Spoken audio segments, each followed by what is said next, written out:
צליל אומר שזה זהב נקי. יהיה לי מי שימצא את הילד. ילד ידוע בברכת ובאי, ויש לו סימן על הכתף שלו. בעיר היפשה הזאת פתחת השמש הזורפת הסוד. האומהות שמו ילדיהן אצל המניקות בבתי.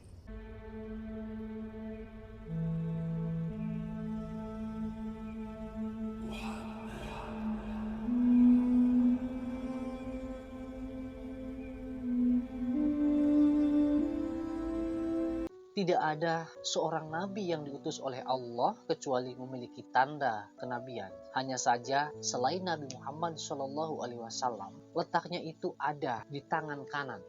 Namun khusus untuk Nabi Muhammad SAW, letak kenabiannya ada di pundak. Bismillahirrahmanirrahim. Assalamualaikum warahmatullahi wabarakatuh. Alhamdulillah wassalatu wassalamu ala rasulillah wa ala alihi wa sahbihi wa mawalah. La hawla wa la quwata illa billah, amma ba'd. Para muhibbin, pecinta Rasulullah SAW dimanapun berada, berjumpa lagi dengan Tetang S Channel, dimana kita akan melanjutkan bab sebelumnya. Pada bab sebelumnya kita membahas bentuk tubuh dari baginda Nabi Muhammad SAW. Pada bab 2 ini kita akan membahas materi dari kitab As-Sama'ilul Muhammadiyah, bab bentuk khatamun nubuwah atau tanda kenabian Rasulullah Muhammad SAW. Penting untuk kita pahami bersama, kedatangan Nabi Muhammad sebagai seorang nabi sebenarnya diketahui betul oleh orang-orang Yahudi dan Nasrani. Karena dalam kitab suci mereka yang belum diubah-ubah, itu menjelaskan tentang tanda-tanda dari Nabi Muhammad, sehingga mereka yang membacanya mengenal betul siapa Nabi Muhammad SAW. Kalau beliau itu memang betul-betul utusan terakhir dari Allah Subhanahu wa Ta'ala. Bahkan bukan hanya mengenal biasa, tapi mereka mengenal sebagaimana mereka mengenal anak-anak mereka. Hal ini diabadikan dalam Al-Quran, salah satunya di dalam surat Al-Baqarah ayat 146. Nah, di antara tanda tersebut kita akan membahasnya pada bab ini.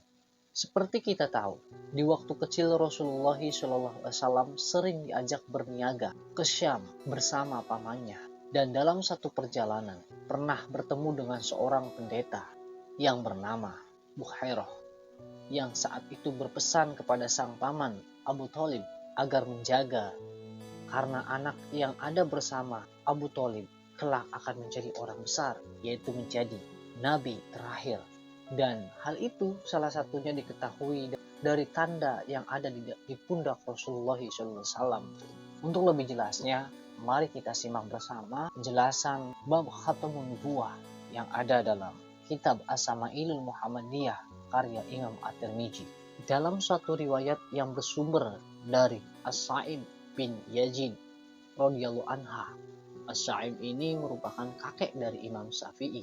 Dikemukakan, bibiku membawa aku untuk menemui Nabi SAW. Lantas ia berkata kepada Rasulullah SAW, "Ya Rasulullah, keponakanku ini sakit." Ketika itu Rasulullah SAW menyapu kepalaku, As-Sa'ib, mendoakan keberkahan untukku dan berwudu. Air sisa wudunya lalu kuminum. Setelah itu aku berdiri di belakangnya.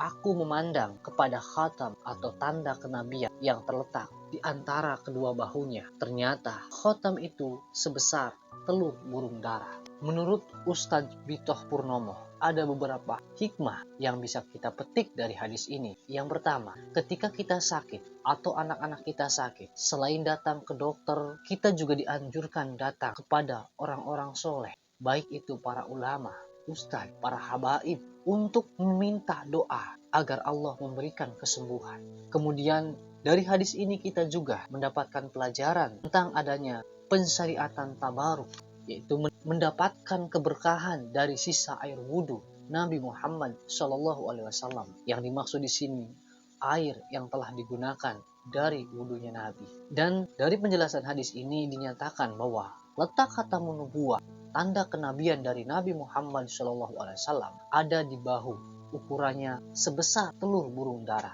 Lebih lanjut, Ustadz Bitoh juga menjelaskan bahwa posisi khotom agak sedikit ke kiri, bukan benar-benar ada di tengah, yang posisinya ada di belakang tubuh Nabi. Hikmahnya, karena detak jantung ada di sebelah kiri.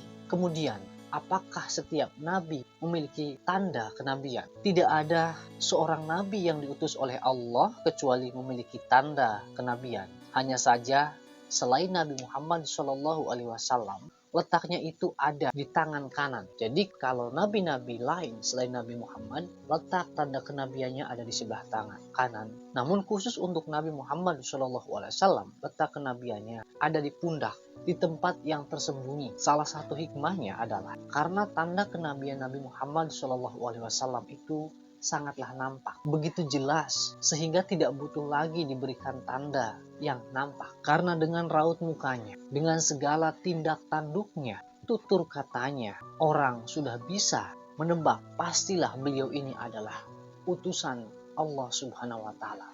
Beliau adalah nabi dan rasul. Sedangkan mengenai kapan waktu dari munculnya khatamun nubuwah atau tanda kenabian pada diri Rasulullah, ada 4 pendapat dari para ulama, yaitu yang pertama adalah bahwa tanda kenabian tersebut muncul bersama dengan lahirnya Nabi Muhammad SAW. Jadi ketika Nabi Muhammad SAW lahir ke bumi, beliau sudah memiliki khatam sejak beliau lahir. Sedangkan menurut pendapat yang kedua, bahwa tanda kenabian Rasulullah SAW ada setelah beliau dilahirkan. Jadi ketika beliau lahir, tanda kenabian tersebut belum ada. Namun setelah lahir kemudian, tanda kenabian tersebut muncul.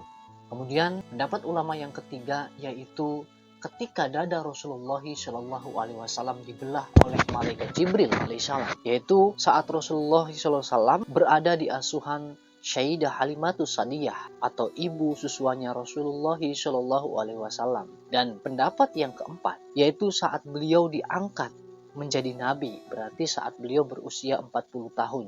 Namun dari keempat pendapat tersebut, pendapat yang ketiga adalah yang paling kuat, yaitu saat beliau dibelah dadanya oleh malaikat Jibril, kemudian dibersihkan hatinya. Kemudian hadis berikutnya dalam suatu riwayat, Jabir bin Samurah radhiyallahu anha mengemukakan perihal khatamun nabi sebagai berikut. Aku pernah melihat khatam atau tanda kenabian, ia terletak di antara kedua bahu Rasulullah SAW. Bentuknya seperti sepotong daging berwarna merah sebesar telur burung dara. Nah, mengenai apakah di dalam tanda kenabian tersebut terdapat tulisan, ada riwayat dari Imam Ibnu Hibban yang mengatakan bahwa tertulis Muhammad Rasulullah SAW dalam tanda kenabian tersebut. Namun pendapat ini dianggap lemah, sehingga para ulama tidak menegaskan akan hal itu. Hanya menegaskan bahwa di dalam tubuh Nabi ada tanda kenabian sebesar telur burung dara dan timbul. Hadis berikut, seorang wanita bernama Rumaisah. Rumaisah ini adalah putri Am bin Hisam bin Abdullah Muthalib, bercerita kepada cucunya yaitu Hashim bin Umar radhiyallahu anha sebagai berikut. Waktu aku mendengar Rasulullah SAW bersabda, aku duduk berdampingan dengan beliau SAW. Begitu dekat. Seandainya aku mau mengecup tanda kenabian yang terletak di antara kedua bahunya, tentu dapat kulakukan. Adapun sabda beliau yang ditunjukkan kepada Sa'ad bin Mu'az dikala ia meninggal dunia ialah, jadi ketika Rumaisah ada dekat Rasulullah, kemudian beliau Rasulullah SAW bersabda yang menunjukkan sabda beliau untuk Sa'ad bin Mu'az, di mana beliau Sa'ad bin Mu'az meninggal akibat luka saat perang Khandaq. Rasulullah SAW bersabda, bergoncang arsy Allah yang maha rahman karenanya, karena kematian Sa'ad sebagai tanda Allah ridho dengan kematian beliau yang berjuang menegakkan agama tauhid, maka ars berguncang. Hadis berikutnya, Ibrahim bin Muhammad pernah mendengar salah seorang putra Ali bin Abi Thalib karamallahu wajhah berkata, apabila Ali karamallahu wajhah menceritakan sifat Rasulullah SAW, maka ia akan bercerita panjang lebar dan ia akan berkata, di antara kedua bahunya terdapat khatam kenabian, yaitu khatam para nabi. Hadis berikutnya, dalam suatu riwayat, Alba bin Ahmar al-Yashkuri mengadakan dialog dengan Abu Jaid Am bin Aqtab al-Ansori radhiyallahu anha sebagai berikut.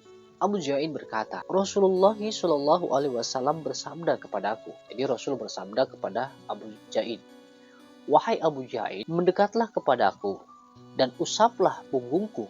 Maka punggungnya kuusap dan terasa jari jemariku menyentuh khatam.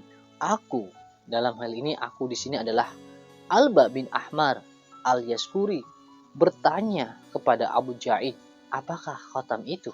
Abu Jaid menjawab, kumpulan bulu-bulu. Nah, perlu kita ketahui di sini bahwasanya Abu Jaid ini menggunakan indera perasa. Beliau tidak melihatnya secara langsung, sehingga beliau hanya menyimpulkan sesuai dengan apa yang disentuhnya. Beliau menilai bahwa khatam atau tanda kenabian itu adalah kumpulan bulu-bulu. Dalam hal tanda kenabian, ada juga riwayat yang mengatakan bahwa tanda kenabian itu sebesar genggaman tangan. Dalam hal ini, Al-Imam Al-Qurtubi menjelaskan bahwa memang khatamun nubuwah itu ada yang sebesar genggaman tangan, ada juga yang mengatakan sebesar telur burung dara, dan juga ada yang mengatakan hanya seperti bulu-bulu. Di sini dijelaskan bahwa khatamun nubuwah ini memang kadang membesar, juga kadang mengecil, dan memang ada bulu-bulu di sekitar khatamun nubuwah tersebut. Di hadis berikutnya yang bersumber dari Abu Buraidah, ini hadisnya cukup panjang, kita akan membaca redaksinya, kemudian nanti kita akan menjelaskannya. Abu Buraidah radhiyallahu anha menceritakan tentang pengalaman Salman Al-Farisi sebagai berikut. Salman Al-Farisi datang membawa baki berisi kurma kepada Rasulullah Shallallahu Alaihi Wasallam sewaktu dia baru tiba di Madinah. Baki itu diletakkannya di hadapan Rasulullah Shallallahu Alaihi Wasallam. Rasulullah Shallallahu Alaihi Wasallam bersabda, wahai Salman, apa ini? Salman menjawab, ini sedekah buat Anda dan sahabat Anda. Rasulullah Shallallahu Alaihi Wasallam bersabda, angkatlah ini dari sini, kami tak makan sedekah. Baki itu pun diangkat oleh Salman. Keesokan harinya, ia datang lagi dengan membawa makanan yang serupa dan diletakkan di hadapan Rasulullah Shallallahu Alaihi Wasallam. Rasulullah Shallallahu Alaihi Wasallam bersabda, apakah ini wahai Salman? Salman menjawab, ini adalah hadiah buat Tuhan. Rasulullah Shallallahu Alaihi Wasallam bersabda kepada para sahabatnya, hidangkanlah. Dalam hal ini berarti terimalah hadiah tersebut, kemudian makan bersama. Kemudian Salman memperhatikan khatam yang terletak di punggung Rasulullah Shallallahu Alaihi Wasallam, bagian belakang badannya sebelah atas. Maka ia pun, Salman, menyatakan keimanannya kepada beliau. Salman radhiyallahu anha adalah budak seorang Yahudi. Maka oleh Rasulullah SAW, ia dibeli dengan beberapa dirham, yakni dengan cara mengupah menanam pohon kurma. Nah, jadi beliau ini adalah budak orang Yahudi. Kemudian ketika masuk Islam, Rasulullah ingin membebaskannya dengan cara mengupah menanam pohon kurma sesuai permintaan orang Yahudi tersebut. Nah, pada suatu riwayat disebutkan bahwa tebusannya itu berupa menanam 300 pohon kurma sampai tumbuh dengan baik, ditambah dengan 40 ukiah emas. Para sahabat membantu Salman dengan benih pohon kurma, dan Rasulullah Shallallahu Alaihi Wasallam sendiri ikut menanamnya. Sedangkan yang menyediakan emas adalah seorang sahabat. Salman tak dapat mengikuti jihad Badar, Uhud dan sebagainya. Ia baru ikut berjihad pada perang Kondak. Hal itu disebabkan ia masih berstatus budak milik orang Yahudi, walaupun kala itu telah memeluk agama Islam. Kita lanjut. Ia dibeli dengan beberapa dirham, yakni dengan cara mengupah menanam pohon kurma. Salman bekerja di kebun itu sampai pohon-pohon kurma itu berbuah. Rasulullah SAW membantunya menanam pohon-pohon itu. Di antaranya, ada sebatang pohon yang ditanam Umar radhiyallahu anha. Pohon-pohon itu tumbuh dengan subur, kecuali sebatang pohon yang mati. Rasulullah SAW bersabda, kenapa pohon yang satu ini? Umar radhiyallahu anha menjawab, wahai Rasulullah, sayalah yang menanamnya. Rasulullah SAW pun mencabutnya, kemudian menanaminya lagi, dan tumbuhlah dengan baik. Penjelasan dari hadis ini, di mana adalah Salman gelar Al-Fariji. Al-Fariji ini berasal dari bahasa Arab, yang mana artinya adalah Persia. Nah, berarti Salman adalah orang Persia, di mana beliau dulunya adalah beragama Majusi, kemudian pindah menjadi agama Kristen, Yahudi, dan seterusnya. Sampai beliau mendapat info dari seorang pendeta akan datang seorang nabi penutup di Jazirah Arab, yaitu yang memiliki 3 tanda kenabian. Pendeta tersebut menyebutkan 3 tanda kenabian yang dimaksud, yaitu yang pertama, nabi itu tidak menerima sedekah. Yang kedua, nabi itu menerima hadiah. Yang terakhir, ada tanda kenabian di pundaknya. Nah, rasa penasaran itulah yang kemudian membuat Salman Al-Fariji melakukan perjalanan ke Madinah dengan diperantarai menjadi budak seorang Yahudi di kota tersebut. Singkat cerita, datanglah hari untuk membuktikan apakah sosok yang dianggap nabi di Madinah itu benar-benar nabi. Datanglah Salman dengan membawa wadah berisi buah kurma, diletakkan di hadapan Rasulullah SAW. Saat itu Salman belumlah masuk Islam. Mendapati Rasulullah SAW tidak menerima sedekah, dalam batin Salman menyimpulkan bahwa sudah ada satu tanda yang ada pada diri Rasulullah. Kemudian setelah itu Salman datang kembali dengan maksud ingin memberikan kurma. Namun kali ini ketika ditanya oleh Rasulullah, beliau menjawab sebagai hadiah dan Rasulullah menerimanya. Kemudian disuruh dihidangkan bersama para sahabatnya yang hadir kala itu. Maka Salman Al-Fariji menarik kesimpulan bahwa sudah ada 2 tanda yang menunjukkan bahwa Rasulullah SAW memang seorang nabi dan rasul. Mengenai Rasulullah SAW ketika diberi hadiah, kemudian dibagikan atau dimakan bersama, memang adalah sunnah dari nabi untuk ketika kita mendapatkan hadiah, mengajak yang lain untuk dapat merasakan seperti yang dicontohkan oleh baginda Nabi Muhammad SAW ini. Kemudian tinggallah tanda yang ketiga, yaitu tanda kenabian. Masih ingin dibuktikan oleh Salman Al-Fariji. Kemudian singkat cerita, dikisahkan seorang Ansor, berarti di dalam hal ini adalah penduduk Madinah, meninggal dunia. Dan Rasulullah kala itu ikut menguburkan jenazah orang tersebut. Dan tak kalah mengubur di liang lahat, Rasulullah menyingkapkan sorbannya yang ada di kepalanya, sehingga tak kalah menyingkap dan melepaskannya. Terlihatlah tanda kenabian itu oleh Salman. Dan Salman memantau betul dari belakang. Begitu melihat tanda kenabian pada diri Nabi Muhammad SAW, seketika itu Salman mengatakan, "Asyhadu an la ilaha illallah wa asyhadu anna Muhammadar Rasulullah." Mengucapkan dengan lisan dan benar-benar meyakini dengan hati sepenuh keimanannya. Begitulah kurang lebih cerita asli dari perjalanan Salman Al-Fariji sampai beliau mendapatkan hidayah Islam. Nah, mengenai kenapa Rasulullah SAW diharamkan oleh Allah menerima sedekah, ini adalah kekhususan yang Allah berlakukan hanya kepada Rasulullah SAW. Hal ini karena sedekah itu dianggap pemberian yang diberikan kepada orang yang membutuhkan, butuh belas kasih, dia sedang kekurangan, sehingga diberikan sedekah. Tentunya ini sangatlah tidak pantas disandang oleh baginda Nabi Muhammad SAW. Adapun dengan hadiah, hadiah adalah pemberian yang diberikan kepada seseorang, bukan karena dia butuh, bukan pula karena miskin atau tidak punya apa-apa. Karena pada faktanya hadiah bisa diberikan kepada siapa saja, baik itu orang kaya dan lainnya.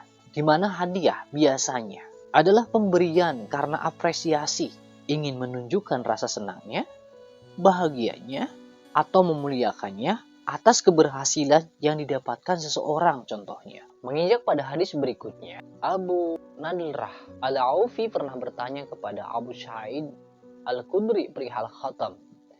Beginilah ceritanya. Aku bertanya kepada Abu Sa'id Al-Khudri perihal khatam. kenabian Rasulullah SAW?